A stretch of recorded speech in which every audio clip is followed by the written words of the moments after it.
7 దేశాల ముస్లింలపై నిషేధిస్తూ అమెరికా అధ్యక్షుడు Donald Trump తీసుకున్న వివాదాస్పద నిర్ణయాన్ని వ్యతిరేకిస్తున్న వారి సంఖ్య రోజురోజుకు పెరుగుతోంది. తాజాగా ఐక్యరాజ్యసమితి శరణార్థుల హైకమిషన్ సహా మానవ హక్కుల విభాగం ట్రంప్ ఉత్తర్వులను తీవ్రంగా తప్పుబట్టాయి. ఇప్పటికే అమెరికా ప్రజలు స్వయంగా ట్రంప్ నిర్ణయాన్ని విమర్శిస్తుండగా తీవ్ర కలత చెందినట్టు మాజీ అధ్యక్షుడు బరాక్ ఒబామా ఓ ప్రకటనలో వెల్లడించారు.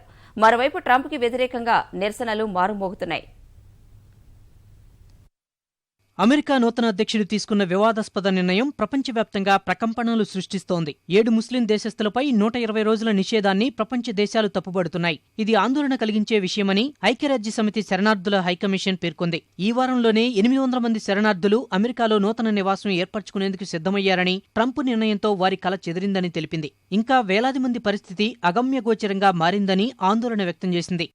అటు అమెరికా మాజీ అధ్యక్షుడు బరాక్ ఒబామా కూడా తీవ్రంగా విమర్శించారు. ట్రంప్ నిర్ణయంతో తాను తీవ్రంగా కలత చెందినట్లు ఒబామా ఓ ప్రకటన ద్వారా తెలిపారు. మత వివక్ష సరికాదని ఆయన పేర్కొన్నారు. దేశవ్యాప్తంగా జరుగుతున్న ఆందోళనలు పరిస్థితి తీవ్రతను తెలుపుతున్నాయని అన్నారు. మరోవైపు తమ దేశంపై నిషేధం విషయంలో పునఃపరిశీలించాలని ఇరాక్ అమెరికాను కోరింది. అమెరికాకు కీలక భాగస్వామ్య దేశంగా ఉన్న ఇరాక్పై ఇలాంటి నిర్ణయం తీసుకోవడం సరికాదని ఆ దేశ విదేశాంగ శాఖ ఓ ప్రకటనలో పేర్కొంది. మరోవైపు అమెరికా ప్రజలు ఇరాక్లోకి రాకుండా నిషేధం విధించాలని డిమాండ్ చేస్తూ ఆ దేశ పార్లమెంట్లో తీర్మానం చేశారు.